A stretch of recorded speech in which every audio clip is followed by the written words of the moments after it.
नमस्कार। इस कठिन समय में अगर हम और आप নাহিদকে ইমার্জেন্সি আমার দলে প্রয়োজন। তার জন্য ইতোমধ্যেই আমি বিসিবির সাথে কথাবার্তা চূড়ান্ত করে ফেলেছি। ইনশাল্লাহ সে কলকাতা শিবিরে শীঘ্রই যোগ দেবে। দর্শক, কথাগুলো আর কারো নয়, স্বয়ং বলিউড বাদশা ও কলকাতা নাইট রাইডার্সের মালিক শাহরুখ খানের।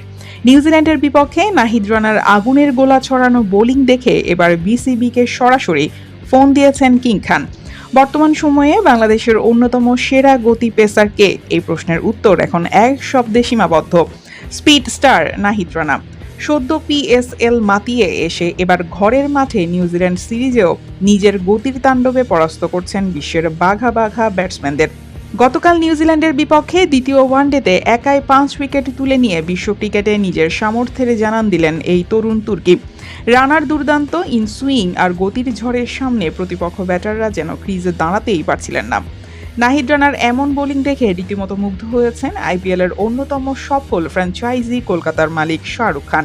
বর্তমানে কলকাতা শিবিরে একজন কার্যকরী পেসারের অভাব প্রকট হয়ে দাঁড়িয়েছে, যার ফলস্বরূপ হারের মুখ দেখতে হচ্ছে প্রতিটি ম্যাচে। দলের এই বেহাল দশা কাটিয়ে উঠতে এবার নাহিদ রানাকে অন্তর্ভুক্ত করার ঘোষণা দিলেন খোদ মালিকপক্ষ। ভারতীয় এক ক্রিকেট সূত্রের খবর অনুযায়ী নাহিদকে দলে পেতে বিসিবি প্রেসিডেন্ট তামিম ইকবালকে সরাসরি ফোন করেছেন শাহরুখ খান। সূত্রটি আরও নিশ্চিত করেছে যে শাহরুখ খানের এই আকর্ষণীয় প্রস্তাবে ইতিবাচক সাড়া দিয়েছেন বিসিবি সভাপতি তামিম ইকবাল। সবকিছু ঠিকঠাক থাকলে নিউজিল্যান্ডের বিপক্ষে ওয়ানডে সিরিজ শেষ করেই সরাসরি কলকাতা শিবিরে যোগ দেবেন এই বাংলাদেশি পেসার। প্রিয় দর্শক, আপনারাও কি নাহিদ রানাকে কলকাতার জার্সিতে আইপিএল মাতাতে দেখতে চান? আপনাদের মূল্যবান মতামত আমাদের কমেন্ট বক্সে লিখে জানান।